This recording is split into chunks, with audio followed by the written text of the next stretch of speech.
So for the 2021 accounts, they're closed. Well, the audit is complete and I've issued the audit report. The audit year is not yet closed because of another return that we have to do for government, and we're waiting for the guidance from government on what is required across all councils and audited bodies. For the sanctions and obviously the kind of what's going on currently in the news, they will impact on the 21-22 accounts. I think everyone is working on what that means. Some people have much higher levels of investments actually within Russia, and therefore we are currently working on that and with the NAO and SIPFA as to what would be needed. We've already had initial conversations with finance about exposure and any issues that we need to be aware of before that. But there's a good 6 months or so before we get to the accounts and the audit, and therefore hopefully things would have moved on.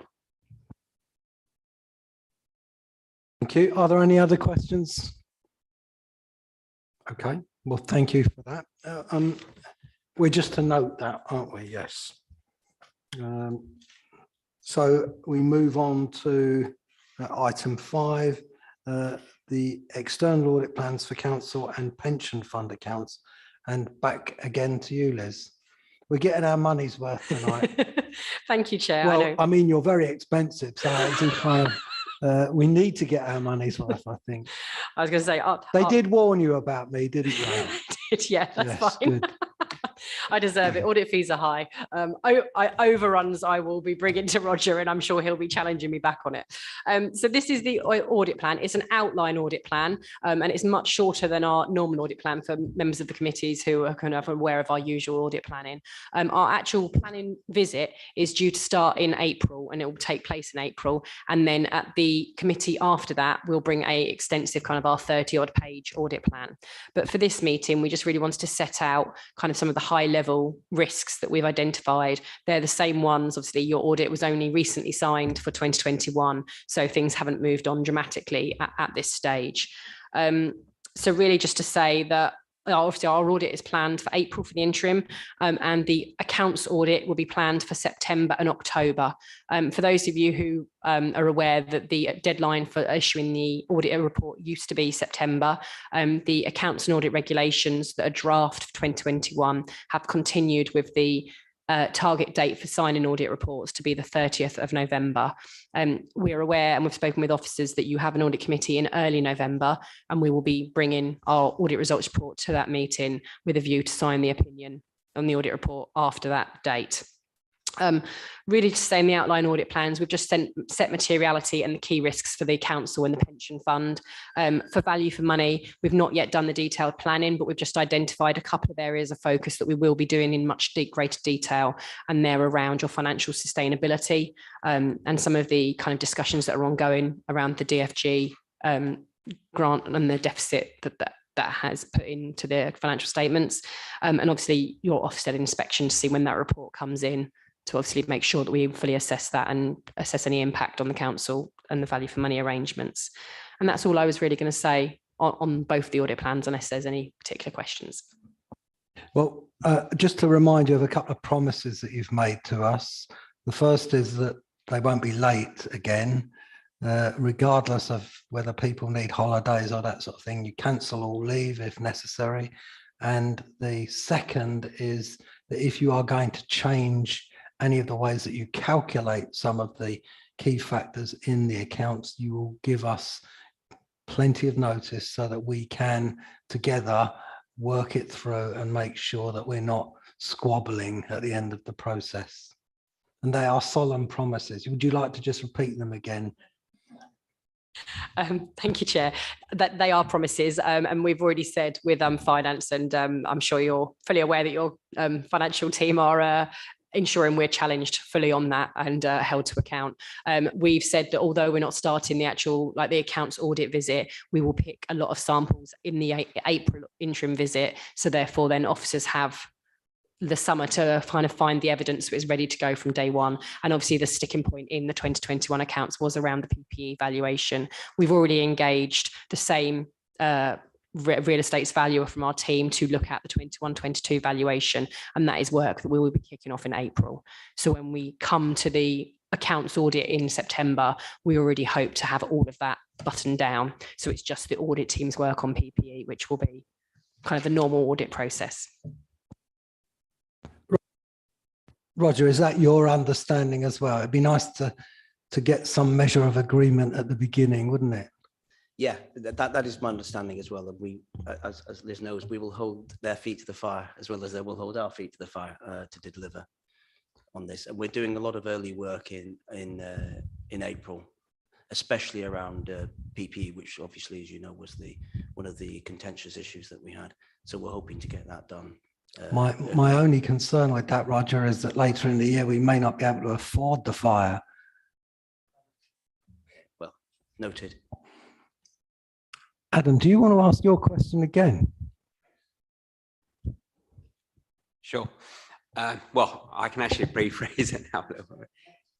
Yeah, no. So given obviously the sanctions would have obviously taken place now during the financial year, what work and evidence will the auditors be seeking to ensure that the council are fulfilling their legal obligations?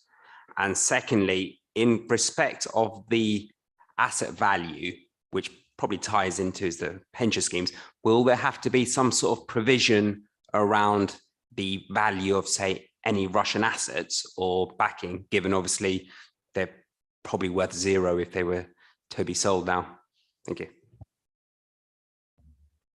Probably in similar to what I said earlier, I think it's too early to say from our perspective. We will be doing audit work around them. We've obviously already started conversations about what you hold, what is out there, what exposure the council and the pension fund have, and that will be a part of the audit process. And we will be looking at, say, if you hold Russian investments in any capacity, have you impaired it, or if you haven't impaired it, or even how have you got the year-end valuations? The Russian banks are kind of closed, and if they're still closed at the 31st of March, you won't get a valuation, and therefore what are you doing about it? If you're sticking in, say you had a £1 million exposure and you just stuck in £1 million in your accounts, then yes, we're going to challenge that, because that wouldn't be correct as the asset valuation date. So I think that is ongoing. I think there will be a lot of conversations over the summer as to what we're doing and what you're doing, and it will be the audit firms as a whole, and not just EY, are working together on that to ensure that there is a consistency across the audit firms. Nick. Chair, I was going to ask something really coming on from Adam's question there. Given that the sanctions that are being applied in this country, at least, are being applied reactively on an ad hoc basis, on a day-by-day basis, in fact, how does that affect the ability of the auditors to actually provide auditing on time? On the assumption, of course, that this will carry on for a while, you won't actually know what the sanctions are going to be from day to day. So, will you be able to keep up with the timescale? Well, having made a solemn promise, then you know, there's no question. Liz. I think I promised on PPE. I'm not sure I promised on what's happening in the world right now and what the impact on the financial statements will be. I'm not sure I have a crystal ball or sufficient knowledge as at today to be able to kind of answer that properly. I think it's that we all just need to keep working together, that we need open, honest conversations between us and finance, that when we know something or we have a different kind of view or accounting or anything, then we come at it. I think some of the sanctions are not as applicable to the actual financial statements, and some of them may be more around kind of what you do as a council and then the value for money perspective on that, instead of actually being what are the financial figures that are in your accounts. That answers the question. You, Ben? Yeah, thank you, Chair. Glad to hear about the early work planned in April on both sides. And PPE in particular was an area where the trouble last time was that it was an unexpected amount of difference of opinion between you both that led to the delay. Are there any other areas apart from PPE that you'll be looking at in April on either side that could have a risk of this nature? Thank you. We're mainly doing our planning procedures in April and then just some early testing of selecting samples. We have something called a DigiGAM, which is obviously an auditor phrase. We're moving to more of a digital data-driven audit approach. So we're downloading your entire ledger and we're doing analysis on kind of the data, and then the data is leading the audit approach for this year. So there may be some different questions and different areas that we've not asked previously, and the fact that the approach is slightly different. But effectively, the things that cause the discussions between us and finance and kind of that we bring to you as the audit committee are the kind of the management judgment areas of the accounts, the estimation techniques that you're using, and they're not changing this year. The only thing that might change, which is referenced in the audit plan, is that Cllr is currently consulting all kind of public sector bodies about whether or not you need to do a full valuation in 21-22, or whether to help audit firms and councils kind of claw back the delays that are in the whole of the public sector, whether actually they stop that valuation process. You just put indices as that valuation basis, and that's it for this year. So they're looking at ways to kind of support, and therefore that might take away some of those discussions that we had last year. But it is always around the management judgment areas and the estimates that are in the accounts, and they're generally the significant risk areas that are in the audit plan. And we start work as early as possible, but we don't know what we don't know from that perspective.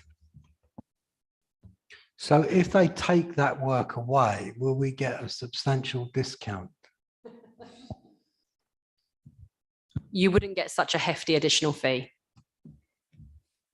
Chair, if I could just say, helpful as that is, we've already done most of the valuations for this year anyway, so it's a little bit late for us to suddenly say, well, we'll index. And so what we will probably do is use the valuations we've already commissioned and undertaken this year, and if it is accepted, we will index from future years, because I suppose with indexing you can get out of kilter after a little while, so at least we'll be on a more secure footing for going forward. But we've already done the valuations pretty much.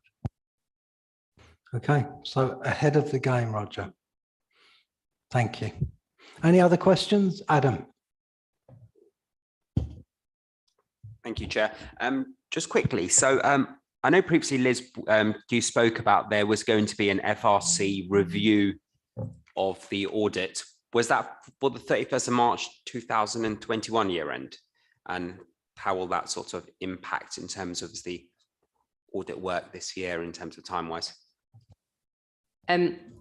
It wasn't that it was a definite, it was you are in a population, you're called a major local authority as a kind of large London borough, and you are in the population. The FRC have picked some audits already, but they are due to pick more from EY. So I do not yet know whether your year-end 2021 audit has been picked or not, whether I have that pleasure or not, but you are in the pool that I could be picked any year for signing that opinion.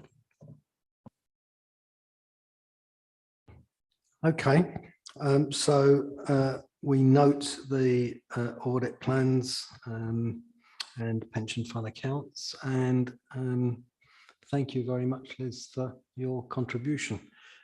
Item 6 is the internal audit plan, and that's Margaret. Would you like to introduce this, Margaret, please? Thank you, Chair.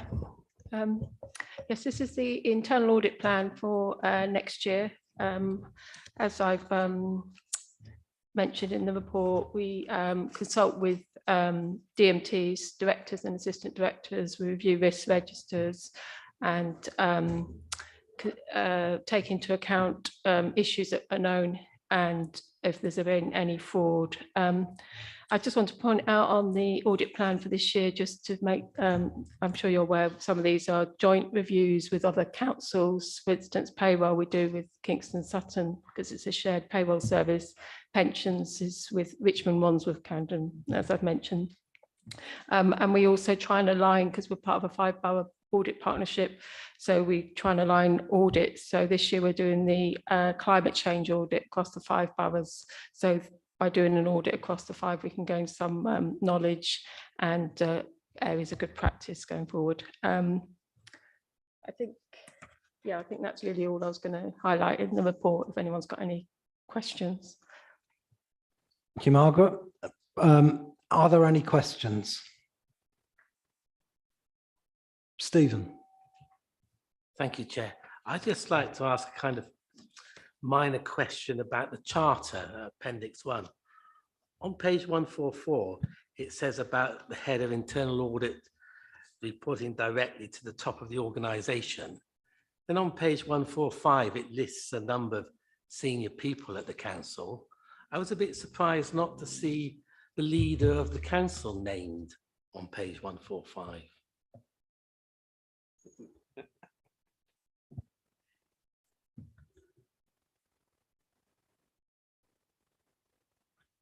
This is an access to officers in the council. I think it's listing.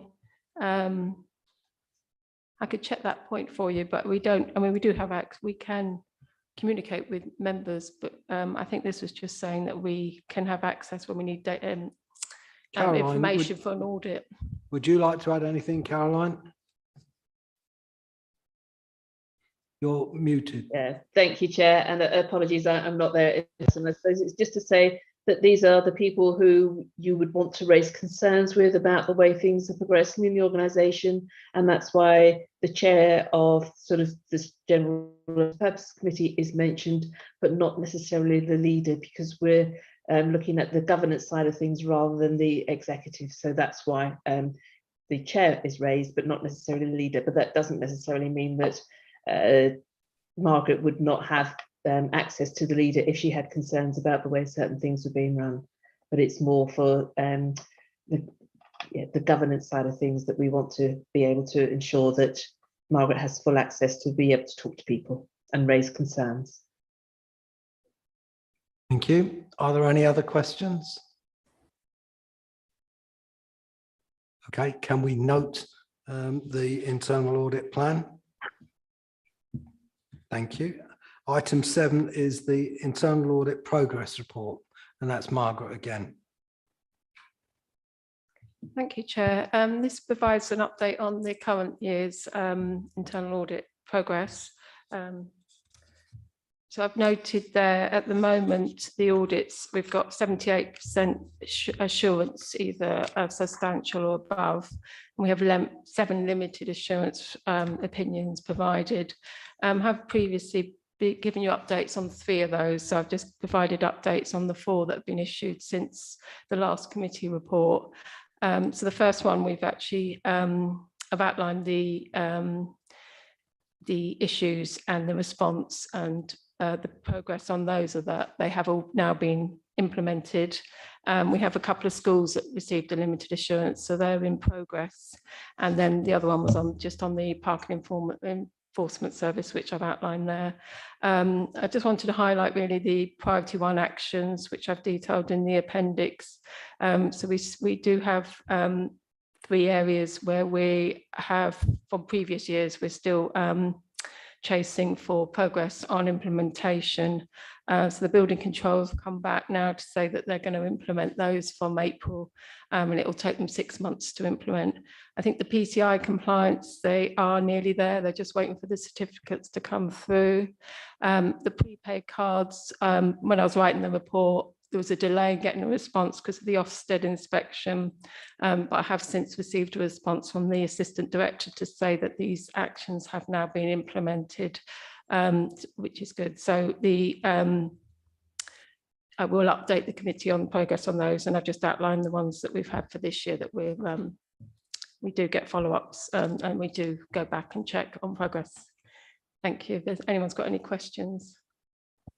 Well, I've got a question on these limited assurance issues. The thing that struck me in the management response is I didn't see at any stage anyone saying we recognise that we've fallen short of the standards expected. We're sorry. And I mean, they all say we're going to do better and we're going to review it, and we've already started to review it.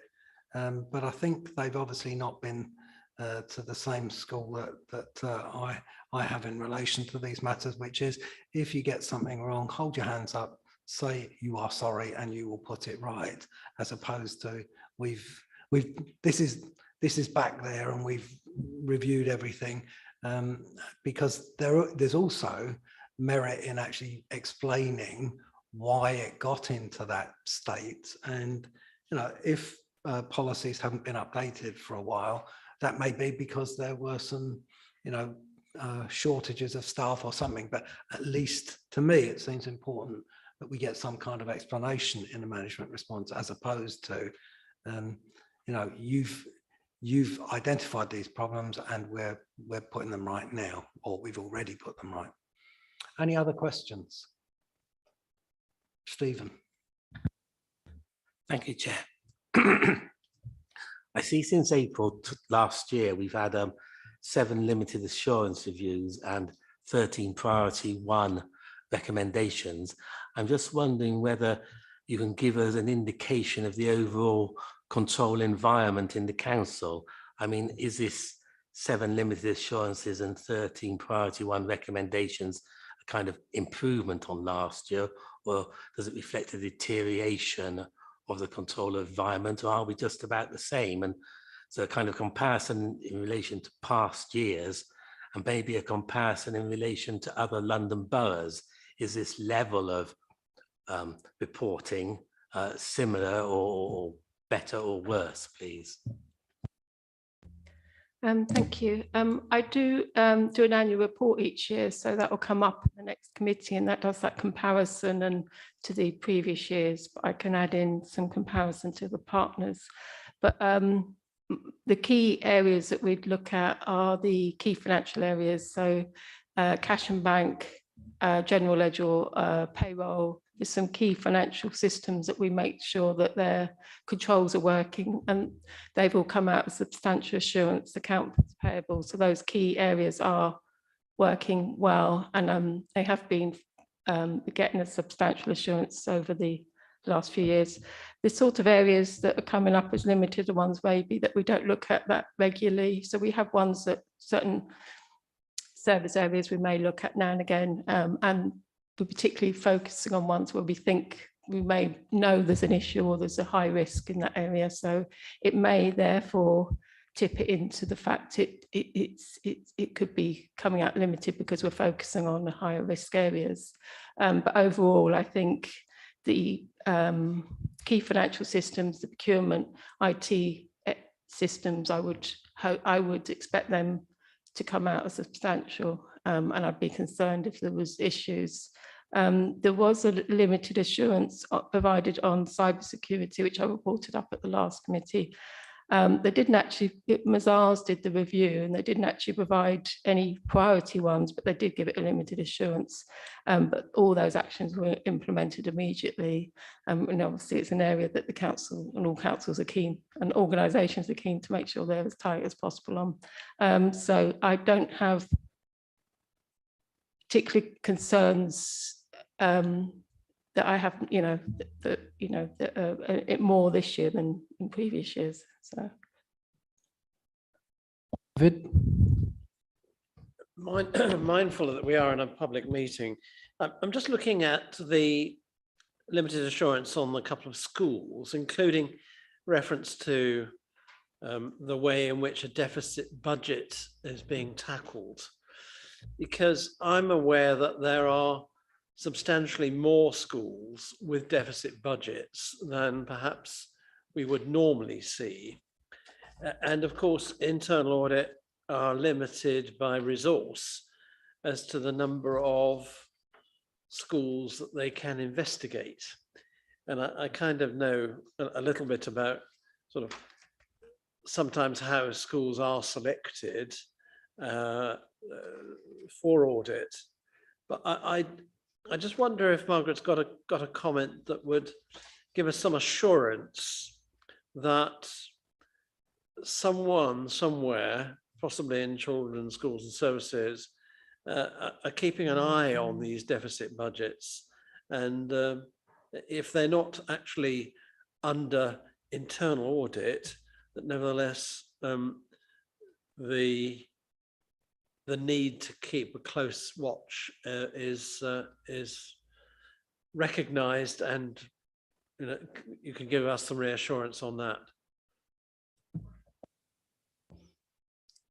Thank you. Yes, there is a team within finance that would be responsible for managing the school budgets and deficits. We did do an audit in another council where we looked at, because we couldn't get out to the schools to look at to do the school audits, we did one on the monitoring of returns and how we did it from a finance point of view and how they had good oversight on it and on the deficits. And it was actually quite a useful report and came out with some good recommendations. And that's one I was proposing to do at Merton for next year, to have that oversight on how, so we can see all the schools that are in deficit and whether they've got deficit recovery plans and how they're being monitored. So that is something, and it is an audit we looked at, but probably a while ago. So it is due again. But there is a team that manages that. So I would expect there'll be good oversight, and it'd be sitting in Roger's area. So I don't know. Please. Roger, how many schools have got a deficit and how much is it? Well, I'm afraid I haven't got that information. I can certainly find that information for you, but just to follow on from Karen, we do have quite an extensive team within finance who keep a close eye on these schools, and they will raise alarm bells if a school is not following its deficit recovery plan to that extent. And obviously they'll bring in internal audit if there's something more substantial in terms of inquiry needed. So we do keep an eye on all our schools, but I'm afraid I don't have that information to hand. If members would Well, like I it. wasn't serious when I asked you, but I'm always willing to I think it would be helpful to this committee if you could find the answer and circulate it to the members of this committee, and that would answer David's question. I'll do that. I'll do that. Dickie, do you still have a question? Yes, thank you, Chair. Margaret, you may not know the answer to this, but is there any realistic assurance in the building control priorities actually being undertaken? Because at the moment we have an interim building and development control manager, and judging by the last comments on page 166 in the books about the building control surveyor should not be the person carrying out multiple duties, if we still don't have an operations manager and a lack of staff, are we not just plucking these dates out of thin air? And actually, will this actually happen, given that it's all interim staff and generally short-staffed in that department?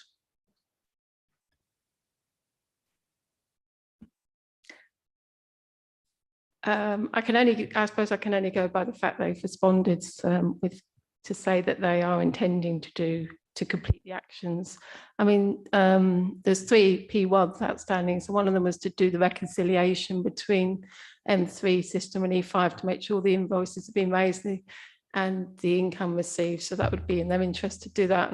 And then the separation of duties may impact on that, the point that they have if they haven't got the post filled. But I will be trying to, we'll meet with Leslie and check progress on it. And the other action they had, they working with finance to publish the charges. So I can only, I'd hopeful they will get them completed, but yeah. Caroline has indicated that she would like to speak. Sorry, Caroline, I think it may have been on an earlier aspect of our discussion, but your hand on my screen is so tiny, I can barely see it. All right. Thank you, Chair. I just wanted to say we've currently got 11 schools with deficit budgets.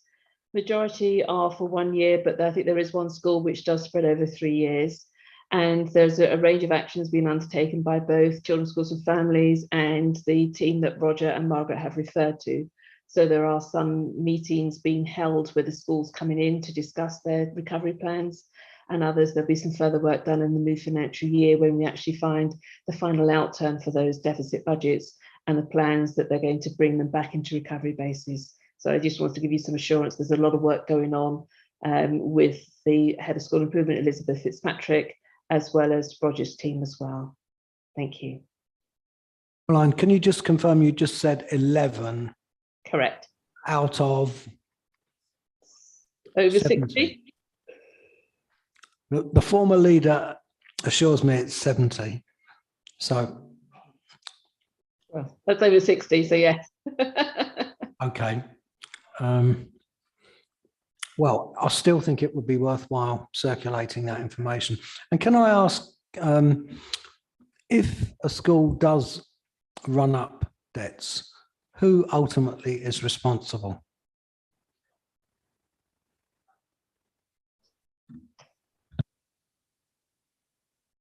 I think that is the council, because the responsibility, if there's a deficit budget, it does come back ultimately to the council, which is why we work closely with the schools. We can remove financial delegations from the schools if we have concerns over the way that they are managing their finances.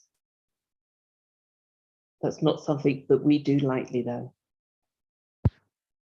Hopefully, once you've alerted them and had your discussions, they would take the appropriate action and such action wouldn't be necessary. So, okay, thank you, Caroline. Any other questions on that?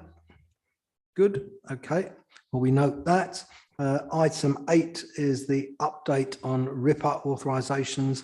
Louise, could you please update us? Thank you, Chair. Just one application has been made, in fact, this year for a RIPA authorisation. It was in relation to an alleged theft of a blue badge. It was granted by the magistrate at the beginning of February, and the surveillance period was for a month, so it's just about to expire. It's just expired. Nothing particularly exciting or unusual about it. Thank you. Any questions to Louise? Okay. Item 9 is the member training for the new intake. That is also Louise.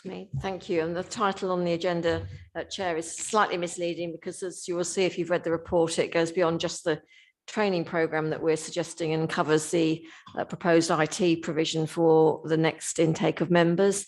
So you may be pleased to see, those of you that are hoping to be back in this chamber after the 5th of May, that we've moved the original welcome session from the Saturday morning, which was probably quite a challenge for some of you to get up for, having been up to the early hours of the Friday morning, to the Monday evening to give people a chance to recuperate over the weekend. But otherwise, the programme is pretty much mirroring the one that you've had before in terms of the 5 sessions dealing with, as you'd expect, issues such as standards and code of conduct, but also introducing policy frameworks, safeguarding and community work. Once that initial induction period has taken place, and for those members on planning and licensing, that will include specific training for them. We'll roll out a more long-standing development programme over the forthcoming months, but it makes sense, I think, to do that in liaison with the new members that are then elected to understand what their specific needs are. So that's the first part of the report. Apologies, the eagle eyes amongst you may have noticed that we did say we'd circulate as an appendix the training you had this term. Unfortunately, that's got missed off, so apologies, members, and I will circulate that early next week. The second aspect of the report relates to the proposed IT provision for members. The proposal is that we will issue all those councillors who want one with a laptop. There'll be a choice between a lightweight laptop and a larger one, and that their members' choice will be gauged from them when they turn up on the welcome evening on the first day, and then they'll be rolled out with a laptop shortly thereafter. It will be possible for them to use their own devices if they want, and to have Office 365 and modern.gov loaded onto those own devices. We are cognizant of the fact that members may need some training in the use of all those things, and again that will be arranged on a individual basis for those members that want it. The quid pro quo of the issuing of the individual laptops is that we are proposing not as a matter of routine to print papers in future. There may be good reasons why individual members need them on occasion, and we would make exceptions, for instance, for the voluminous budget and savings papers that get produced by Caroline and her team every year. But the presumption is that unless either of those situations apply, we won't be printing papers. There was an issue raised about whether or not, if people are given laptops and they are going to operate them in the meeting, that their batteries will be good enough. If you wanted to have a quick peek under your desks, members, you may notice that we have now installed plug sockets so that you'll be able to bring chargers. There's 2 sockets for every pair of desks, so that should hopefully get around any concerns people would have about that. We also expect to assist you perhaps more than we have done in the past around managing your information governance requirements and your casework in a way which enables you to keep it secure and to deal with things such as retention periods, which I think we probably will agree we could be a little bit more rigorous about than we have been to date. But happy to answer any questions, members. Thank you, Louise. Martin? Just wanted to obviously take up the issue about the main induction event. I think there would be concerns about Monday the 9th of May, because traditionally I think the groups meet that evening. And we would obviously ask that an alternative date that week, maybe the Tuesday, is arranged for that purpose. Because I think it wouldn't be helpful if members then were unable to turn up at it. More than happy to take that away. It has been agreed through the group office, but perhaps we got some mixed messages, so we can take it away and see if there's What time has it been arranged for? It would, well, the plan would be, it would be early evening at the moment. That's flexible, so we can work around people's availability. And obviously, if there were to be a view that it's not possible, we can look at either bringing it forward in the day or changing it, as you suggest, Councillor Welton, to the Tuesday. And I think the other point I wanted to raise, obviously I was looking at the draft training programme, and what we've got keeping our people safe is a corporate parenting one, because obviously that is important, you know, in terms of, you know, councillor's role, and it should be integral in terms of, you know, any induction to the council. That's a really good point. So the keeping our people safe was intended to be a mixture of children's safeguarding and adult safeguarding, and as part of the children safeguarding, we'd incorporate the corporate parenting role of all councillors, and we've tried to juggle what people really need to know in the first 2 to 3 weeks and the longer term training program. But absolutely, the fact that everyone's responsible for the young people in our care needs to be made very clear at the beginning of people's terms. Adam? Yeah, no, to also echo Martin's point, we've also got a provisional group meeting on that day as well, Monday the 9th, which also coincides with my birthday. So That's, in that case, we'll take it away and have a look. What a way to spend a birthday. There's dedication for you. Sorry, I saw Nick first and then you, David. Yeah, Chair, thank you very much. I'm going to ask a selfish question, actually. Presumably the opposite of induction is outduction. What is there a process for actually leaving the council voluntarily? Yeah, what do you do? Do you just make sure we haven't nicked your laptops and stuff like that, or is it more complicated than that? It's not very much more complicated than that, but we are in the process of putting together a letter for outgoing councillors, which does cover things like when their email access will get switched off and how you return your laptop and your security cards and all that, and what happens to your existing casework.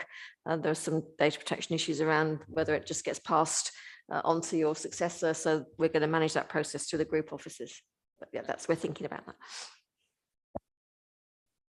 Do we not provide some counselling for those that have been here as long as Nick, and you know they can explore why it is that he's remained for so long? You may be right. David, talking of people who've stayed a while. Yeah, well, I was going to be just sort of slightly trivial for a moment and say, you know, perhaps at the very first meeting they also hand out the marzipan, because I mean it's really quite a daunting program. I have to say, back in 1974, I don't remember any kind of induction program whatsoever, and there were no group officers either. But then, of course, there was no email or social media or anything else to have to deal with. So I think I noticed that there is a requirement that people will have to, it'll be mandatory for members to attend IT training on the use of data. I think it's also very important, and I just sort of say this gratuitously, not having to implement it, but that those who are going to be on the planning committee and the licensing committee really must do the training, because there's not that sort of level of compulsion. We can say you should do it, but it really is important that people know what they're doing when they go to those committees, bearing in mind they have a sort of quasi-judicial function. I quite agree, Councillor Williams, and if I've missed that reference out in the report, I apologise. I would be very happy if this committee would endorse that view. It's a really important part of your role and the role most susceptible to legal challenge, so it's important that people get it right. On the information governance training, we're sourcing a quite entertainingly named module called Cyber Ninjas for Councillors. So it'll be an online program. I've viewed it and it's really good, and it's the only one I've seen that's actually tailored to your role rather than a generic one. But hopefully you can do that in the comfort of your own home. Cyber Ninjas for Councillors. Ninjas. Well, David, you've avoided becoming a ninja, so congratulations. Sorry, Ben, did you want? Oh, I thought, yes. Sorry, forgive me. Thank you, Chair. The point 2.3 where it says experience has shown that training using the hybrid models used for council meetings work less well. Could you explain where you got this evidence from? Because in my experience, actually, it's the opposite, that it's actually quite good, particularly for people like myself who've got kids, and evening meetings are quite challenging for quite a few councillors. So, you know, the hybrid, the better. I think there are pros and cons to all these things, and evidence is probably putting it a bit high, but on the code of conduct sessions that I ran 6 of in the end in the autumn, certainly felt there was a more rich conversation when people were in a workshop. But I absolutely take your point in terms of people's childcare commitments and other requirements. Offering both is sensible. So we will probably offer a Zoom one and a in-person one rather than mixing them together. So I think it's easy for people to be all in, all out when you're being trained, as opposed to participating in a meeting like this. So we would absolutely offer not the induction sessions, but any of the ongoing training sessions online for members that wanted it, or to record the ones that we do hold and allow them to access that in their own time as well. Can I just support Hina's suggestion there, because it seems to me that if we want to encourage people from a variety of backgrounds to become councillors, then making things compulsory and not being flexible and recognising the different circumstances of different people is really not appropriate in this day and age. So I think we should offer both, and we should make it easy for parents and people with caring responsibilities and all the other aspects of life to continue to participate. Well, I think absolutely, if it was the view of members that we should make the induction sessions hybrid like this one, then absolutely we can do that.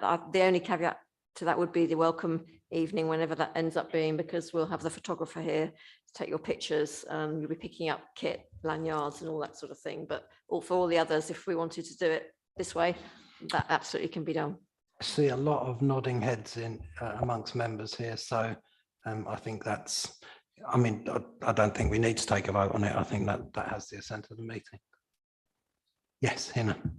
Can I just make a small suggestion that when you're doing the training, I mean, obviously you do a lot of feedback sheets at the end, don't you? Could we include a question on that approach in terms of what would be better for you? Would that be okay, so that we get a clear analysis of what works and what doesn't? It's a good challenge, absolutely.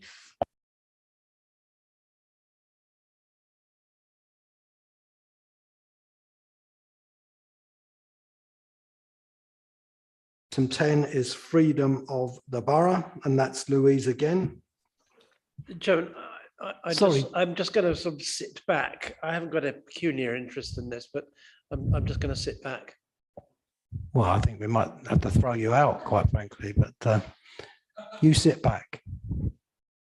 Louise. Yes, so this is a nice report to be bringing. So far we've had nominations for councillors Williams and Simpson to be awarded status of Freeman of the Borough in in previous rounds, we've taken nominations to a member working group. So the recommendation is that we do that again, which will give the opportunity for other nominations to come forward. And then we bring these agreed nominations from that working group to this meeting in July with a view to a special council meeting in the autumn to confer the honour. Agreed. Thank you. I think on the last, my recollection is there was one member from each political group on it. So if the groups could let me have their nominations, that would be really helpful. Will do. Is that agreed? Thank you. David, if we had thrown you out, you wouldn't have got to the door before we'd finished the item, so. Okay, so item 11 is complaints against members. Apologies, there have been no complaints against members that have reached a formal investigation stage. I did reflect when I realised I had no report to bring, that perhaps at the beginning of the next cycle we could agree that you might want perhaps 6 monthly or yearly, just a table of the complaints that have come in that haven't gone anywhere at all, just to get a flavour of the kind of ones that come in that don't pass the first hurdle. But no formal complaints have gone to investigation since the last meeting. Okay, thank you for that. Item 12 is the work programme. Can we agree the work programme? And item 13. Now we have a bit of this item that we can do before excluding the public. Is that right? Yeah. So, so what I would ask is that if you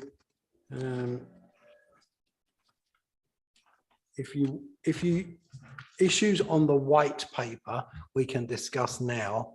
Any issues or questions relating to the green paper clearly will need to wait. So who's going to, it's Caroline's going to introduce this item.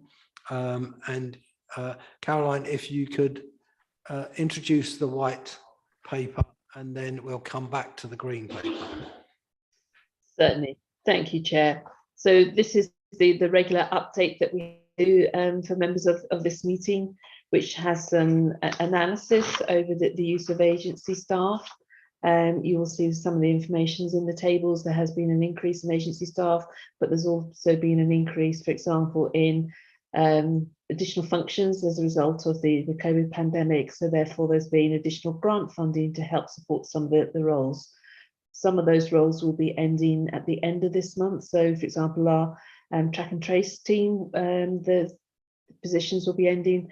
That equates to around sort of 36 staff who will be going as a result of that. We've also done some work and some analysis around, you'll see in Appendix 2 about the approach and success of our applications and attracting Black and minority ethnic staff and seeing how those work through the recruitment process. So we've done it for the applications received, shortlisted and appointed, and also have done it for the senior level posts as well. So you can see there is some progress being made, but we've still got some work to do in this area. And indeed, as part of our workforce strategy refresh, Chris Lee is leading on this segment to look at ways that we can either attract more staff to us and make sure that more staff from a Black and minority ethnic background are promoted and have the opportunities to progress either within Merton or successfully elsewhere. Happy to take any questions, Chair, on the white pages. Are there any questions or comments on the white pages? Hina. So I'm just confused by a paragraph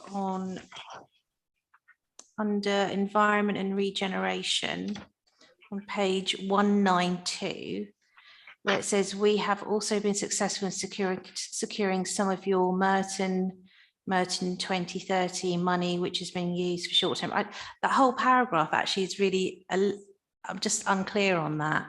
Could you just make some clarification of what actually you're talking about, please? All right.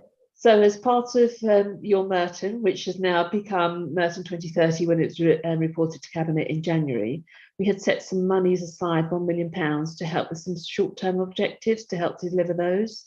So those were presented to Cabinet in, I think, November and in January. So some of that work, I think what they're trying to say is it's additional grant funding to support some short-term activities, and therefore it's not permanent staff that could be recruited to, and therefore that's what they're utilising in the short term. So it's not about staffing, it's just about certain projects that you're doing within street trees, for example, and enforcement. Okay. And I'd like to make a suggestion, maybe something that we can discuss maybe at a later time in this committee, if I have the pleasure. I think the term BAME needs to be reconsidered, BAME, because if we are going to be talking about policy and data, this particular definition has already been considered to be inadequate. Would there be some consideration of perhaps some discussion over that, maybe at a later date, or even some acknowledgement that we do need to think about this, particularly when we're looking at data? Well, certainly we're looking at the refresh of our equality and diversity and inclusion strategy, and that is one of the particular aspects they are looking at. So they have suggested that you don't use the word BAME, you actually use Black and minority ethnic staff, but recognising that doesn't cover everyone, or people can feel excluded from that as well. So we are looking at that, but that will come through the commission, but happy to take suggestions through that as well. Caroline, have you got a microphone set up? Because you sound a bit sort of fuzzy. I sort of wondered if you'd fallen down a well and we should send for Lassie. Send me a St Bernard with the wine cake, please. So apologies, I have got an external speaker, so apologies if I'm sounding fuzzy. Okay. That's a bit better, actually. Have you moved it? If you move it closer, perhaps. Yes. Okay. Okay. Any more questions on white? Feels like a raffle here. On the white, but we'll draw some tickets out for the green. So if we finished with the white, then I will do the necessary declaration, which is to resolve. Have we got any public? We can't tell, can we? We did. There was one other person watching when I was watching before being able to log on. Okay. Well, in that case, let's resolve that the public are excluded from the meeting during discussion of the appendix to the following reports, and this is this particular report on the grounds that it is exempt from disclosure for the reasons stated in the report.